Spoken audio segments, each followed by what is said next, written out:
Pookie Face, who has a great talent at ignoring high fives. Oh my goodness. Wow, she literally looked right at the camera and then right at me, but as they just said, Oceania and Asia wrapped up last night. I stayed up and watched some of the games. I know most people didn't, but they were incredible. The last spots were there, and let's hop in, give these guys a little coverage, and celebrate just how awesome at Fortnite they are. Now, a fun fact about both these guys, 7 matches played total. That was all they ended up running through, so they were able to get the maximum amount of points through each one of them, not needing all 10, and as we talked about, with the breakaway esports duo of Serpent and Hype, averaging a placement of 2.67 across those 7 games. That is ridiculous. That is extremely high. Do you know what other teams are sitting at in terms of averages like that?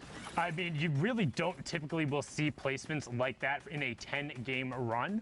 Like in overall, like we've seen people being those consistent in like over the course of 10 games. Right. But like in that spree, I think the closest we've seen is the Twins out of Oshi when they were playing more placement based and less aggro. I think they had one of the weeks up there where they were nearing 4, but sub 3 that's really, really, really good. Yeah, it's definitely pretty incredible, like you said. And we see Hype just get the elimination on Pendragon, LOL there, just utilizing his edits there to quickly peek out, make sure that he's not leaving himself too exposed. Take a look at his partner, Serpent, who has got his own agenda of what he's doing over here.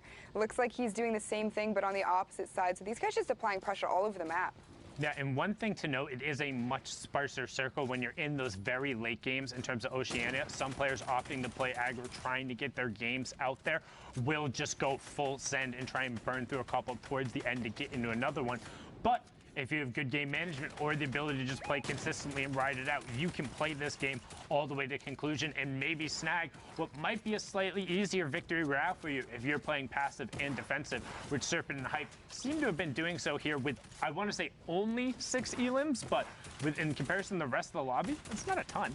It's good. No, for sure. And to your point, kind of what you said about knowing, where your opponents are. Keep in mind that there's only 12 players left on this map right now, and only 7 duos remain. Make that 11 and 6. I spoke way too soon. Serpent secures another elimination there on Bray. But in terms of final circles, Sundown, this is not something that we see very often in these late games.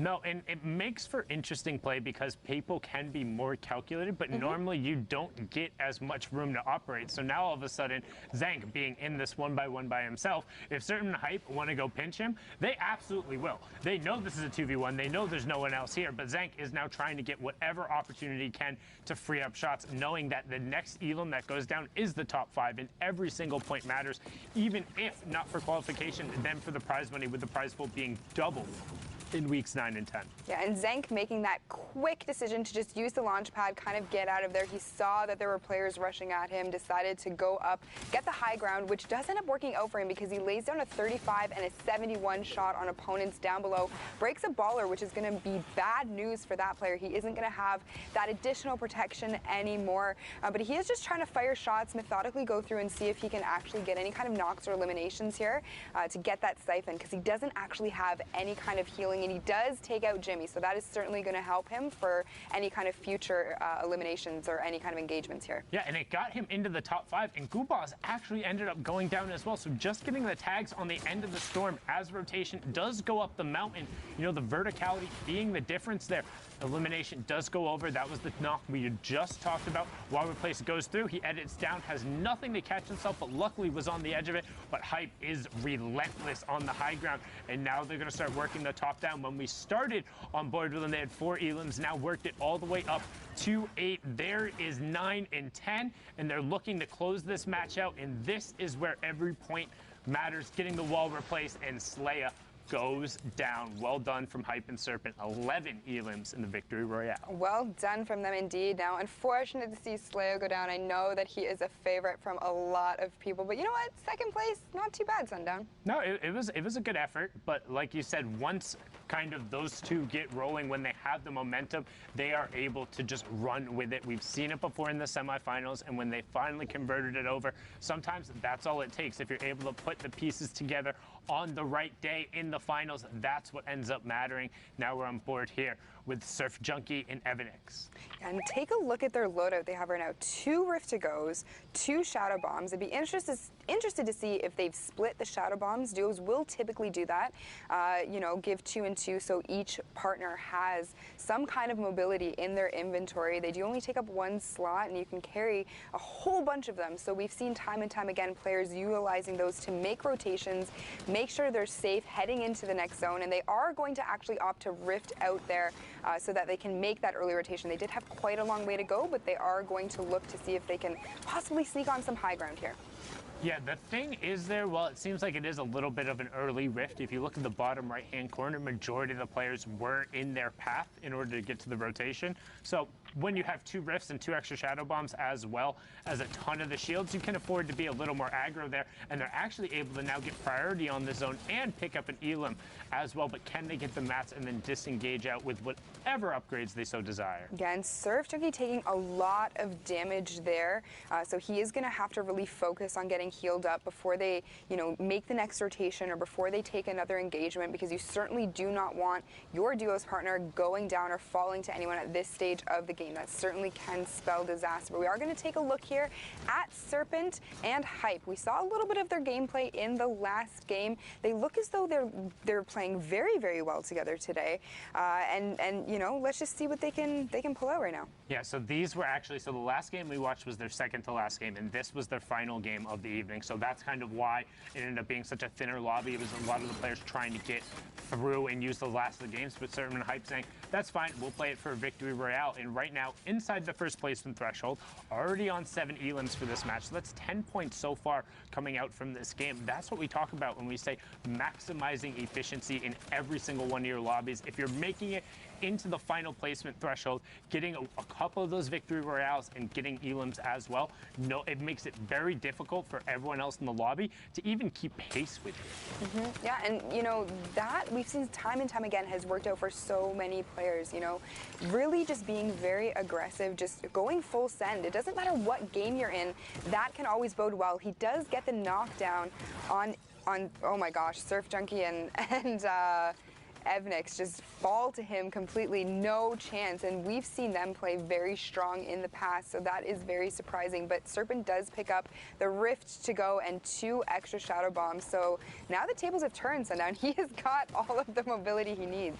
They just have so much control over this lobby now with the high ground. They can see nobody else is even remotely close to it. There's the far side of the lobby. You will see Lunar and Alpha trying to put some shots on it. Prince Charming comes sailing in, but there was a shadow bomb directly in the box behind it. I don't know if Alpha realized that. Gets high ground taken away from him second. Boxed in, no traps coming out. Does finally put one down, and Kaiser can't avoid the damage there. 15 health on it. Needs to throw the chug splash at his feet or get the edit out. One of the two has to happen very shortly. 15 HP, was able to get back up to the high ground. Is going to opt to just pop the minis and then go for the chug splashes. Yeah, I mean, at that point, it wouldn't have really mattered too much what he chose to do, because you are only getting 20 HP effectively from those chug splashes for each one that you throw down. He did wait for his partner to join him, though, because there is that area of effect with the chug splashes. You get 20 health, your teammate gets 20 health, so not everybody gets 20 health. Well, that's tend to be why you see it more run in duos, but also just love having shields all over the place. But now Serpent and Hype going aggro, and we've seen it putting the dual combat shotguns to work, focusing on that with the loadout and making sure they're shooting together. But right now, Serpent has been chipped out a little bit. However, they're into the top 10 in terms of the team. So 5 placement points been picked up so far, and look at that. Prince Charming gets taken down.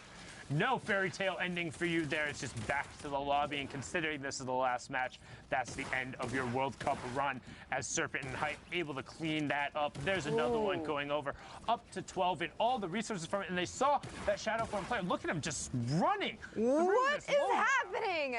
Sundown. He was just, you know what, I think at that point he was just trying to do whatever he could to stay alive. Unfortunately, Hype and Serpent met him there, but Serpent does actually go down, and he is going to fall to the storm. It is going to be completely up to Hype now to carry the rest of this game. Each of them having 7 eliminations, sitting at 125 points. Do you think he's going to be able to pull out the victory royale? We're going to have to find out.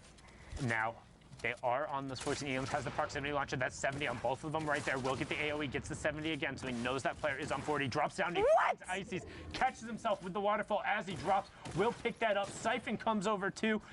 Will he be able to get enough mats? He's sitting on 3, 2, now out of materials. It's a 2v2, v1, v1. Edit comes out. needs to pick up this Elam. Storm isn't his favorite player. Covers himself with metal edit, goes forward. Uncle Andy, say goodnight. Nothing left for you there, Hype. Finds the shot right there, gets a good 80-plus tick. Can he find another one as he's trying to do all of the work by himself right now? Serpent's been taken down. He's sitting on 9 Elam's getting some help from the high ground. 73 with the first shot, getting walled out. Needs to find a way back in the zone, and he does. Lupius goes down 1, 2. Can he find the third? Needs to get the conversion over, and he does. Lupius goes down. It's a 2v1. Can he find it? Oh, no. Alpha Barbucks cleans it up, but second place and 15-plus Elams coming out from there. Good effort from Lunar and Barbucks, but Hype and Serpent showing why they got that top spot. It was really well played. Unbelievable, the decision making and mechanically how gifted you have to be able to drop down, waterfall down, pull out your shotgun, and catch yourself so quick. Cat-like reflexes. Too bad Kitty Plays isn't here to comment on those. And making sure that it was the player he had ticked twice with that proximity grenade. While it only being 70 damage, it's basically guaranteed if the player isn't boxed themselves up. But now we're going to hop on over to the Asia region while we see what was up with the Trigger QQ boys of the Vietnamese region, or the Vietnam country, playing on the Asia region. Apologies there, as we're on board here with Ricky and Joyza. Some good shots coming out from that tactical assault rifle so far. 12 duos remaining, 23 players left as we're in the half in, half out. Yeah, and we are seeing a little bit of a trend here so far with these games, Sundown. You know, not very many players left alive, but I think it's a great change of pace, and you can really see how the players adapt their play style to kind of, you know, counteract the fact that there aren't going to be very many people in the lobby. Ricky just taking down Seal completely as he was trying to rotate and use the launch pad to get out of there. So good on him with that elimination. That will be his first one of the game. His partner, Jazia, is sitting on 2. They are going to use the Stinks to actually try to pressure this player above them, see if they can get him to come down, but he just gets out of there and says, you know what? That one stunk. I'm not interested. Yeah, Cushy having no reason to do that. And you also noticed that Joyza threw the stink directly on top of Ricky while he was pressuring. No friendly fire going on there. As you can see, Hooten and Peach on the low ground. But there's the qualifiers, Flame and Unique over on the side. And one thing I went through and ended up reviewing a lot of their matches, they had some hairy situations early, but pretty much every single early game, they got completely uncontested Dusty Divot and walked out with just max everything. Like, it was nuts and just getting a ton of rotation, but right here you can see right now, sitting on 2 Elims, have a decent amount of loot, good amount of mats, and prime area on the zone. So convert that into one onto Theo, getting a good knock with the help of the Storm, up to 66 points as we're inside that placement threshold, number 2, top 10 ticking over. And I feel like Dusty Divot is actually one of those points of interest where you can drop and get a ton of resources, all the trees being there. You know, some would argue that, you know, you're at a bit of a disadvantage because you are essentially, you know, not to pun, but you are in a divot. But you know what? If you can use those trees for cover, that whole area completely uncontested and for yourselves, you are going to come out of there sitting pretty. So we are taking a look here. They are rotating over. We'll see how he builds up here, if he tries to take high ground, or it looks like he might actually be making a play for that. Yeah, he was looking to find it over on the side, but instead just opted to box himself up, realizes he has the RPG and wants to start sending everyone cascading down, but opts not to fire it. So interesting decision there. I actually thought he would have sent it down. Instead turns towards the player underneath him, and him and Ricky are going to try and isolate that player in order to convert it into an Elim. Now he's going to look skyward. I figure he would want to reset that before they got too established. Nope. Instead, he's going to say, my high ground now. Perfectly timed launch pad to get it right at that maximum deploy height. And now, all of a sudden, Joyza and Ricky on the high ground with a whole bunch of resources. And 12 rockets in their RPG. We've seen this time and time again. Explosives are extremely strong, but they are even stronger when they are raining down on players from ultimate high ground. These players do not have to worry at all about anything that is happening above or below them. They need to be looking up at Jazia and his teammate, because they are actually going to go on a little bit of a tear here. Let's see if they can get any more eliminations. They've already picked up one, but you can see him. Jazia's ready. He's got that RPG out, Sundown. He has it out. He's trying to make sure it's loaded. Stinks continue going up. That looks like it's his teammates since he's just walking through that. Does hit top 5 now. Ricky has taken a solid amount of damage, but continues tossing down Stinks towards the low ground, but he hasn't found anything with it. So far, they've only converted this into 1, and Ricky actually got knocked Flame all of a sudden. Flame and Unique picked up 2 there, and they're into the top 3 with a 2v1v1. Joyce on the high ground. Dorothy isolated in front of him. They're going to try and pinch. RPG comes down, but Joyce commits himself, falling down after the RPG, taking 80+ damage. So now rifts himself up to the sky, but this is going to give Flame and Unique all of the pace, all of the pressure. Dorothy gets pushed down. Unique does get chipped out, so he needs to be careful. Joyce, recognizing this, knows he needs to go now before it's isolated, but there's the maximum deploy height. Might as well just be hanging out, clips his head, finally touches his feet, and gets blasted for it. Flame and Unique, we hopped on board with them. They had 2 elims. They converted into a 7 elim victory royale for 17 points, Spooky. Very well done coming out of those 2. And Jazzy made a little bit of a mistake there. He did miss that floor that was built out, but unfortunately for him, he didn't have much of a choice. He didn't have any mats left, so he had to rift. That was literally his only play. Fortunately, it didn't work out, but let's hop right into another game from the Asian servers. We are looking at the Trigger Boys again. They're sitting at 9 eliminations already this game. So, you know, let's kind of see if they're able to pull something off here. And again, one thing I highly recommend, if you have the ability to, go back and watch these guys' VODs, because I know a lot of people, they like to talk about the zero ping wall takers and going somewhere else to play. These are players playing from Southeast Asia, playing from Vietnam, being able to execute together, finding a strategy that works for them, team firing and coordinating. It was very impressive to watch. And there's honestly a couple of situations in the early and mid game where it felt like they really shouldn't have got out of, and they had really cool disengages. So highly recommend checking out these 2 players in particular if you want someone who might feel a little more accessible in terms of going over, and it's something that, like, hey, I can do this, because I know there's sometimes when I watch VODs of like Benji Fishy or Clicks or Dubs, and it's like, well, I'm never going to try that ever, so. Never say never, son. Believe in yourself. Some of these kids, some of the guys going to the Fortnite World Cup final are infinitely better than I could ever hope to be mechanically, and honestly have shown why they are that good. Like, these guys are the best of the best and just do some mechanical stuff that hasn't been seen before. But that is not the only way to be successful in this game. There's plenty of paths in Fortnite Battle Royale to get there and to get to the top. Yeah, I mean, you can be mechanically amazing. You know, you can have smart rotations. That's what I love about the Battle Royale genre as a whole. There's just so many different working parts. And I feel as though, you know, there are some duos that do some things really great and others that do other things even better. So that's why it's always so exciting to me to be spectating duos and being able to be here and casting these games, just so that you can see how these duos work together, how they play to their strengths. They are going to be taking, that one gets me every time. I had to quickly look down into the inventory there to make sure he had the redeploy. I was like, what are you doing, Unique? Please. I still get a little bit of vertigo anytime. Even if I know they have it, it's just like I'm desperately afraid of heights. But we're into the top 10 now as Unique and Flame. Now you can see high utility. Again, 2-gun loadout, but using as much of the utility. And RRQ hero Kappa just gets ripped. 4-shot out from under him, and they catch him before he even hits the ground. Up to 91 points so far from Unique and Flame, and just so well done. Yeah, and you can see there, just, you know, they started shooting at the wall and then both immediately switched down to the floor. Smart plays coming out of them as always. Here we have Met. I'm going to take a stab at that name. I know that, thank goodness it's me casting here and not Zeke, because... he would have panicked and probably fell out of his chair. But yeah, now, Met taking shots from the high ground, looking down here, trying to find what he can. Gets GCBM, GGK with a perfectly placed rocket, and now he's going to look to punish that backside of the storm. That was the conversion over to the knock he'd already gotten, so nothing else to do in there. As Harukio trying to put shots out towards the rest of the lobby, they find Buddha Fishy. So Benji Fishy transcending regions now, all the way over in Asia. People trying to get that luck, but not going to be enough, because the SB duo currently running up on the high ground onto 7 elims, looking for number 8 with that rocket. Got to be careful when you edit. However, Harakiro goes down. Yeah, he just completely dropped down there, possibly to make it easier for his partner to possibly get him. But you know, it isn't going to matter because the zone is moving, so he is going to completely fall.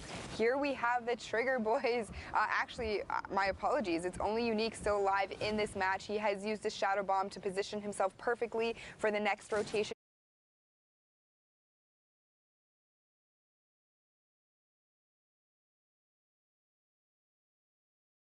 Yeah, and now he got the other duo knocked, so it is a straight-up solo game. If he can convert on that, it will go through, and he's into the top 5. So a huge play despite Flame going down. Conversion does go through, and he finds Kosa as well. So now straight-up solos. 9 elims on Unique. It's a 1v1, and this was for all the money. Unique wanted it to be enough. He was sitting there. This was their second to last game. They needed to clutch out. They needed every single point possible. And will he be able to find it? We're watching the left side of the screen right now as Unique disengages down towards the bottom. Matt up on the high ground again as he's trying to run him around and find an angle. One thing note, only has 6 mats and only has the redeploy, which is a top down mechanic, so he wants to sneak a shot on him. He knows he has to save mats. Hello!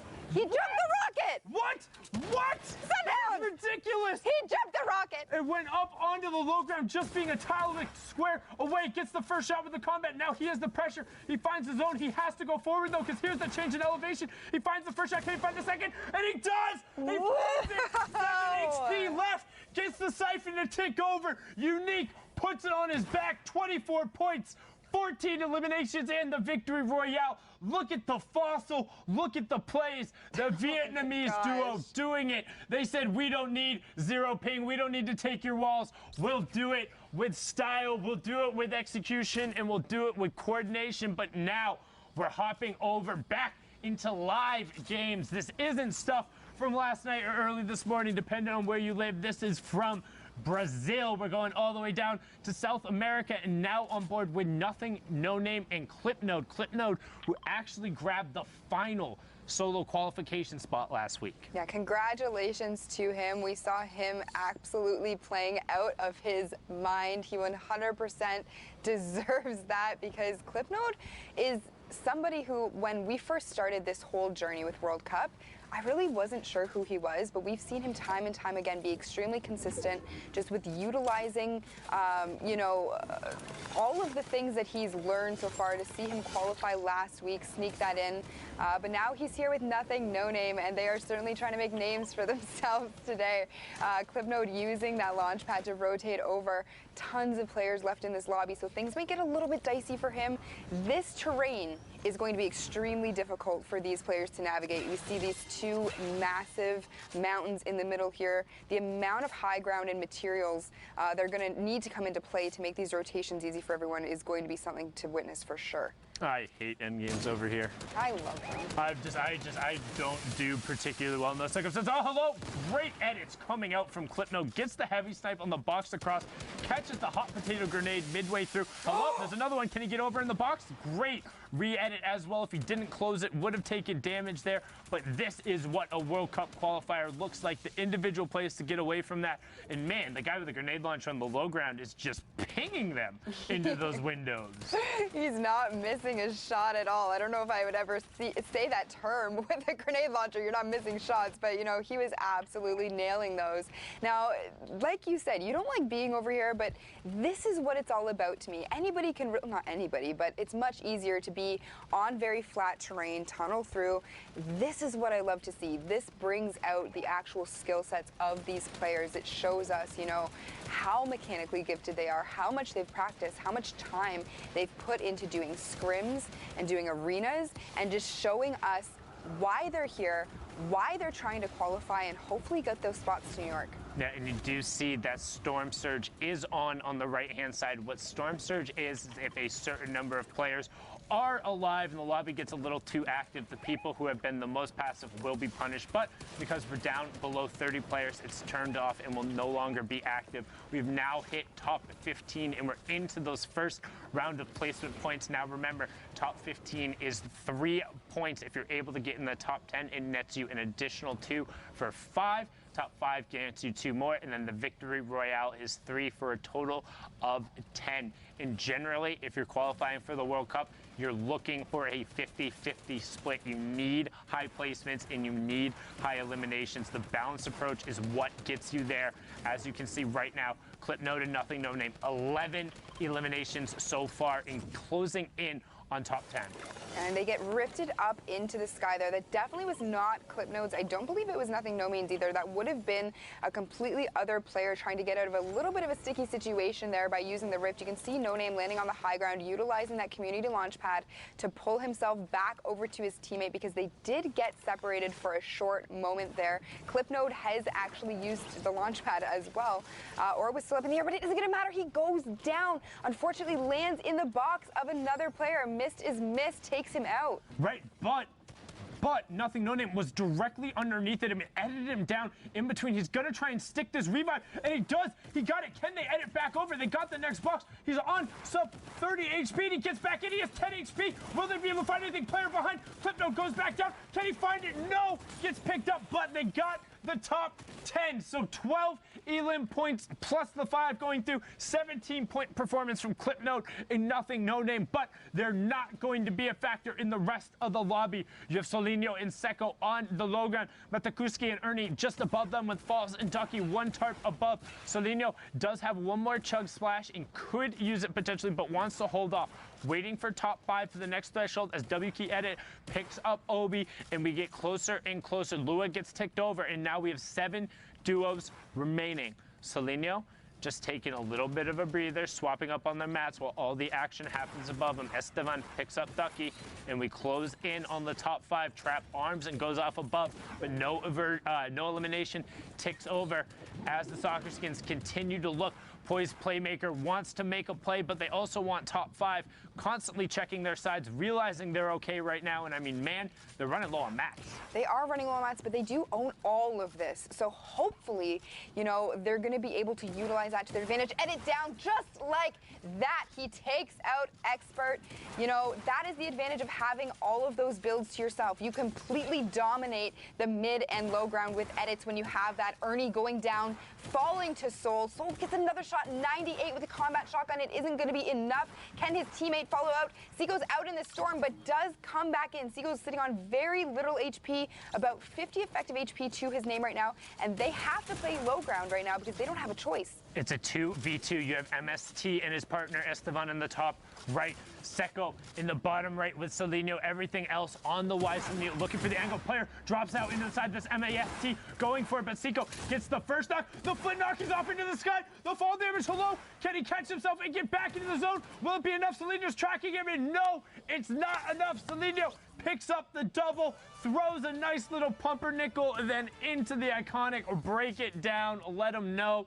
Throw a hootenanny in there as well, and a great finish. And also, Pookie, I got to give you a shout out right there. The way you called just the edit down and the fact how he was looking for it and then it happened immediately after. In my head, I'm like, man, they're burning so many of their builds. Like, this seems like a waste, but just spot on with that right there. So hats off to you. Nice little clap. Well done. Thank you. Don't let my ego get too big, Sundown, you know, or else no, I'm not going to be able to fit through the door later. I live with Zeke. I'm an expert at knocking people down a peg.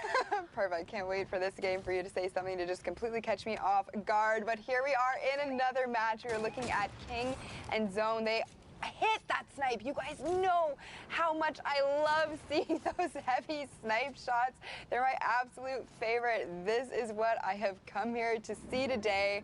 Give me the snipe shots all day, Cam. Oh, it's both the best and the worst feeling. Like, yes, it feels great when you get it, but at the same time, when you're just rotating around, you're hanging out in your box and you feel like, hey, maybe I got my 1 layer, I can peek on a side, then all of a sudden, boom, boom. Or like you're jumping all the way around your 360, you're checking your side, and you just get your face ripped off, and you know, it feels awful. And even sometimes you're launch padding going through and somebody hits that shot. That feels great for them. The player who jump padded over, not so much. But King and X-Zone trying to make the plays. King actually recently getting signed to that 9Z team going over. Originally was King, I Will Not Lose, has qualified for the solos portion. The young Argentinian doing everything he can to reach it in the duo side. Him and X-Zone have been so close. taking a few shots there, having them pay off. Still sitting on high ground, though, with the heavy sniper. Come on, King, give us another snipe shot, dude. But you see him here just looking for any kind of players that were trying to come out of the zone there and get to safety. He's not going to let it happen. He's saying, you know what? I'm king of the high ground here. I'm going to gatekeep you all day. Yes, he's going to look towards the outside there. Not going to acknowledge the pun. It was a pretty good one, I'll give you that. As Lucky Boy and Luco Boy over on the side here. 7 elims as we're closing in on the first placement threshold. And honestly, shout-outs to Brazil. They've stepped their level up every single week. Some of their qualification barriers actually ending up being higher than NA West in some of those circumstances in the duo week. So just a really high level of competition. And just the fact that it's pushed up every single week. You can see Storm Surge coming through there. And Lottie getting a great shot with the combat there, and that's what we talked about, kind of the difference of the timer, being able to just throw the combat out there, get the wall shot in, and then immediately swap back over it. So now he's going to try to go aggressive because he wants to convert on that. And you can hear all of the shadow bombs going off behind. He's going to have to be very careful. He isn't built behind him, so there could possibly be players sneaking in behind. But he is going to continue to try to edit forward. Picks up another elimination on Nis and Greg. They both fall to him there. Yeah, and that was the double, is them trying to stick the revive. And at that point, man, you just got to let your teammate go. Yeah. Let him, you hang him out, you let your buddy and be like, hey, you know what, it's been a good run, but I'm going to go try and get those placement points. They fell outside of the top 15, so it's huge because you waste, I don't want to say waste all the time because you get whatever elim points, but not getting at least the 3 placement points from top 15, it hurts. It hurts the mental game, it hurts your score, it hurts your efficiency in terms of getting the points, as now we're on board with Barboisa, Lee, Golden Boy's favorite, as him and Zodi Boy are trying to make a run at it, currently sitting on 5, make it 6 elims and 33 points and a great loadout. Yeah, and he just completely obliterated Les there. So Lee takes out Les. That's a good one. That's an interesting one for later. But he does throw the stink bomb down. Now, we've seen time and time again those being extremely strong. And Zate just gets completely annihilated. Lee now opting to utilize the shadow bomb. Says hello to the baller to his right-hand side, ladies and gentlemen. But then uses the small amount of high ground down there to maybe get any kind of eliminations on people coming into the zone. Yeah, so if you sneak up on a baller near the outside of the zone and you're in like a late game storm, pickaxe it once and then immediately shoot it out. It'll send them flying out into the zone and you'll get elim credit. Boom, there you go, there's the strat. Wow, look at these mad strats coming out of Sundown today. Check Creo's VODs, he does it all the time and it's hysterical because it's one of the consistently easy ways to get elims on players who don't react, because if they don't instantly throw down the grapple and boost forward, they're gone because the momentum persists as soon as the ball breaks, so it'll send them flying out into the zone. It's great. You know, where have you been for the last 2 years when I've been trying to improve my Fortnite game? I need you to coach me here. I mean, you can watch the broadcasts and stuff. I drop hints and knowledge like this. It's called the Sundown Rundown or Sit Down with Sundown, whichever one you want.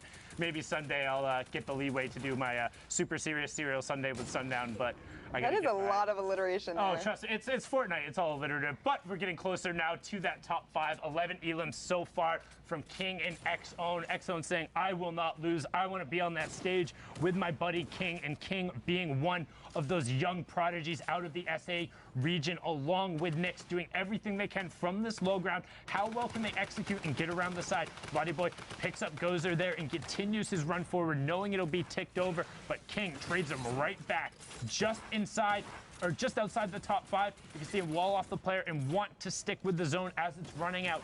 10 players remaining, 6 duos left right now as they look for the space. Gozer does finally tick over, but Lottie had been eliminated and Clement didn't 90 fast enough there. Couldn't cover himself. 13th elim. King has 11 of them as him and X-Zone are working down in the tarp, but Barboisa is trying to do everything he can as he frags himself into the top 5, picking up a double.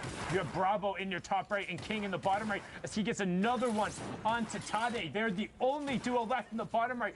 Barboisa gets Franz. Will he tick over? No, Bravo takes it up, and we have a 2v1 with double campfires on the low ground. Heavy snipers as well. Knock Bravo down. This is one of the top duos. This is a team to keep an eye on. King and X-Zone, 43 points with the victory royale. 25 from that match, Pookie? Yeah, coming out with 15 eliminations between the two of them. Now, you've said it so many times, getting the placement and getting the eliminations are so important in these games to make sure that you are hitting top of the leaderboard every single week. And we just saw a perfect example of it coming out from those guys right there. Congratulations to them. We can see here for the Brazil games, we only have about 40 minutes remaining. So these games are going to be some of the last ones for these guys, depending on how long they are able to survive. Each match going approximately 20 minutes, so you need to plan your time accordingly and make sure that you are getting the most out of these games, because time and time again we've seen it come down to just a few points, so every point matters. I mean, we've seen it very frequently coming down to less than a few points. Like we've gone, I think we've gone 2 tiebreakers deep at some point. I think the most we've had to go on is 3 once. I might have to double check that. I know Creo went 2 deep on his when he ended up advancing. But one thing I do want to talk about is kind of the mentality about playing for late. It's something that you've heard all the time in the Fortnite community, but a lot of people don't really understand. Like, there's a big proponent around the idea of W keying or playing aggressive, and taking early aggressive fights when you can gun race and you have an advantage. For instance, if you pick up a combat early, or if you pick up a legendary AR at range, or even a green AR before somebody is able to get set and really get a ton of mats, you can pressure somebody and you can go full send and you can go aggro and you can create an advantage for yourself. But in the general run of the game, taking an even fight against players who are roughly as skilled as you or even slightly less, they're going to be able to chip you out. And most players are going to be able to at least delay you or make it worth their time unless you're significantly better than you, right? So then if you end up being able to be a little more passive, playing a little safer, working around the outside, being more deliberate in how you rotate and get to places, this is called playing for late. Because then you get in these circumstances where you have all the mats, you have the resources, and you're in a more chaotic environment, but you're not knocked out way before taking a 50-50 fight, and all of a sudden we've seen the number of times you win 1 key engagement on the low ground or 1 key engagement on the mid ground, and all of a sudden you take high ground away, or 1 turns into 3 or 4. But you don't get those opportunities if you don't make it to late game. Exactly. I could not have said that better myself. The thing is too, is early game, you never know what the other player is going to have that you're going up against. You might feel that you're sitting pretty and you've got a great loader. You're like, what, I got this combat shotgun, I'm just going to rush. The other guy could be sitting there with an RPG. You haven't shielded up. You're back to the lobby, Sundown. So, not knowing what the other players have is always, that component of the game that can really actually help or hurt you. And look, right now, as Andrea and Troy has some great gatekeeping on the side, keeping those players who are trying to rotate with their backs at the storm from entering it. Up to 9 elimination now as bot 6 does tick over, and you can see you use your utility, you get as far over as you can, and then you box up and you turn.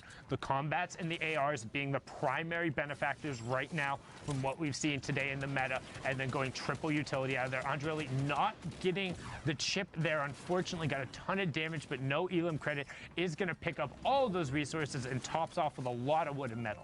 Yeah, and we have seen time and time again today, just with how many utility items players are carrying, because the utility items in this game right now are so strong. We did just hit the top 15 threshold. A couple more teams go down so quickly Sunday. We're about to hit that top 10. Yeah, and honestly, I'm a huge fan right now of the 9.30 loot pool. Just seeing more utility and more shields being opened up for players has kind of enabled them. And then with the adjustments, we've seen players rocking multiple gun loadouts, but we've also seen players going straight for the utility phase. The chug splash is offering a lot there, but some nades coming out, trying to get the chip in. They snuck one in, but good coverage as we now hit the top 10, so 5 placement points for everyone in here. So far, this is a 16-point game for Andrea and Troya. And he is going to take a moment here, hopefully, he looked like he was going to cone himself in there and try to use the minis, but he isn't unfortunately going to have time. The storm is right at his back, and he is dealing with a player in front of him that he is using all of his builds for here to kind of take cover from. He's only got 21 builds remaining. He is above Loot Lake, so that adds a whole nother level. And unfortunately, Troya does actually go down to the player that they were tracking earlier, and Andrea actually doesn't know where these shots are coming from. He's getting shot from everywhere at this point. He's being focused. He does end up taking a player out to get that siphon down to 29 effective health. It isn't going to be enough. Tried to use that launch pad to get out, but unfortunately he falls. Yeah, and it was Santidet who picked him up there, and he's on the mid-tarp. Easy for Blackops, and got picked up, as well as DK. So this is a ton of Brazil's top players, but Santidet goes down, and we have our top 3. Now, top 2. It's a 2v2 with Nehu and Ziox up on the high ground, the other team working the low ground. They have the tarp in between as well. They know that they're in the box on the side. They're looking for him. They have marks towards him. They know the players are there. You can see the outlines in purple right now as the Sinisters is trying to get an angle on the side.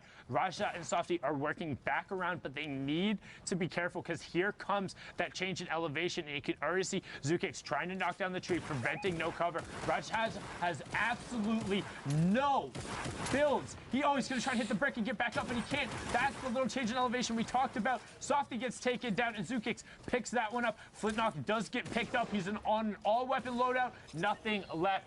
And Zukix finds it there, brilliantly done, pushing them up to 35 points after an 18-pointer. Just well done there. But we're going to send it back over to the studio with Zeke and Bala, I think. How rude of you. You know Bala. He's the best ever. Oh, sure. Yell at me. Gosh. All right, Fortnite fan. We've had an incredible day of games so far. But now we're going to take things just a little bit slow here before our 30-minute break here. We've obviously gotten to take a look at Oceania, Asia, and that live looking at Brazil. But very quickly, we actually have a little bit of a treat. We're going to be able to chat with Klusha and Thomas HD, who qualified. So, gentlemen, are you there? Can you hear me? Yeah, I can. Yes. What's up, guys? What's up? How are you guys doing?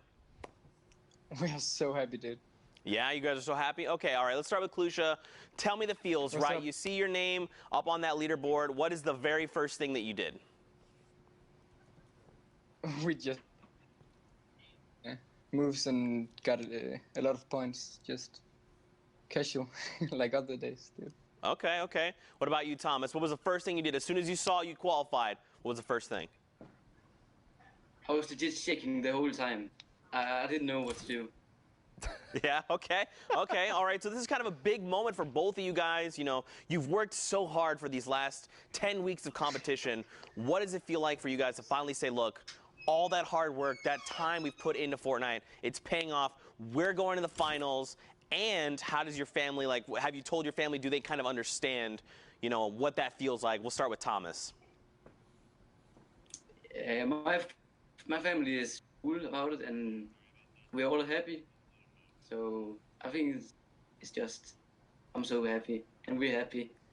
Yeah, for sure. Klusha, what about you, my man? What did you say? What was the question? So for you guys to have worked so hard for 10 weeks to finally get that spot, qualify for New York, and then does your family kind of know what's going on? Do they kind of understand? Yeah, they do. I qualified in week 5 for solos, so that's when they kind of understood how serious it is. Yeah, yeah. Like, and to double up now, I mean, that's crazy. What an accomplishment, right? The double qualification is insane. And it's only a few of you guys, right? But talk to me about learning throughout the 10 weeks.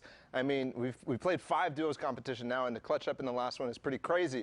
But learning about not only how to play these types of tournaments, these open qualifiers, and timing. I mean, in that last match, we saw you know, it was a little bit of a lobby, but obviously with that kind of, when you play out those light lobbies, you end up not having an opportunity to play again. So was that the strategy? Was that you trying to get into one of those lobbies?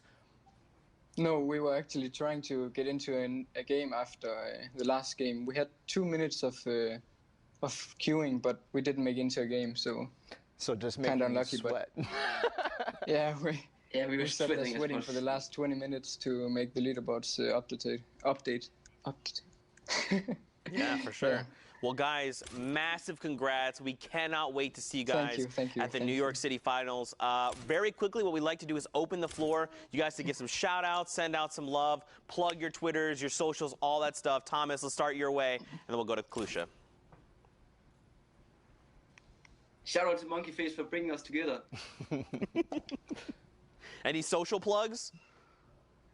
Thomas HD on Twitter.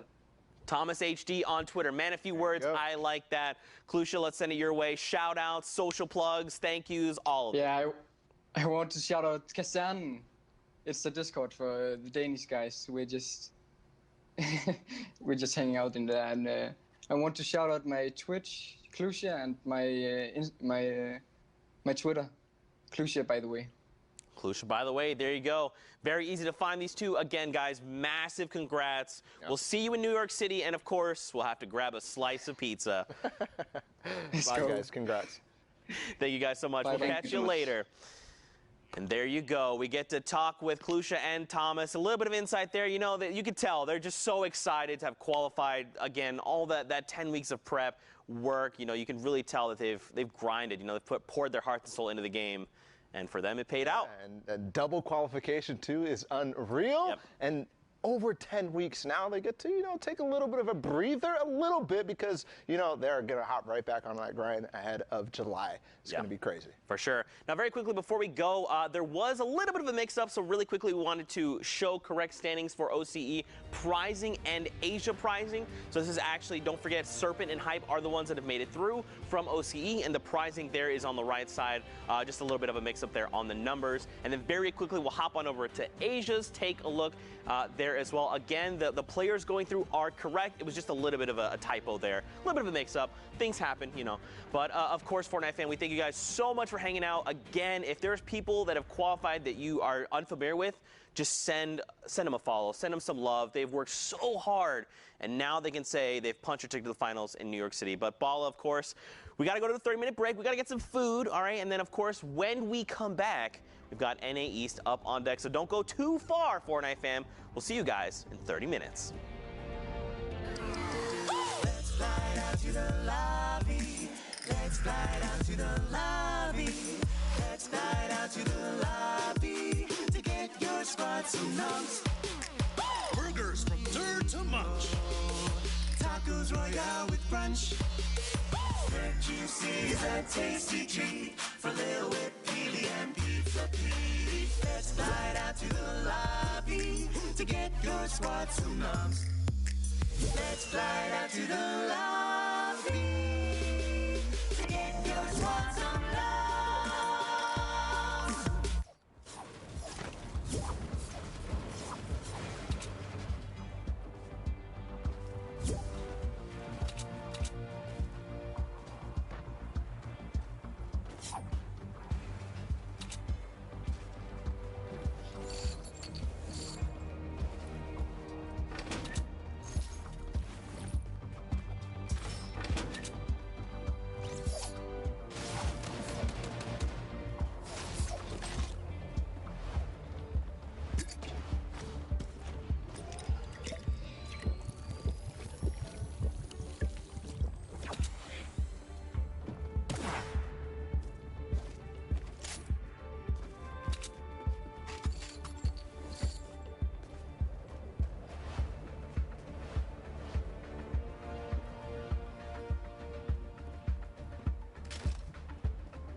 What's up, Fortnite fam? Sundown here, and today we are going to talk about the Tactical Assault Rifle and its addition to competitive play. The Tactical Assault Rifle is probably one of the best additions to the game. It's a long-range weapon where you could save AR ammo if you have a drum gun. Small bullet you can find everywhere, so it's a good weapon. The Tactical AR is an uncommon, epic, and legendary weapon that utilizes light ammunition and has a high rate of fire. It does 22, 23, or 24 damage depending on rarity, has a pretty fast first shot accuracy timer, and a dope reloading animation. I mean, come on, just look at it.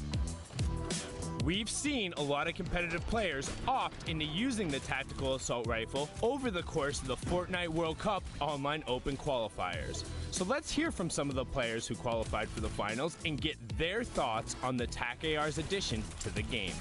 It's really good.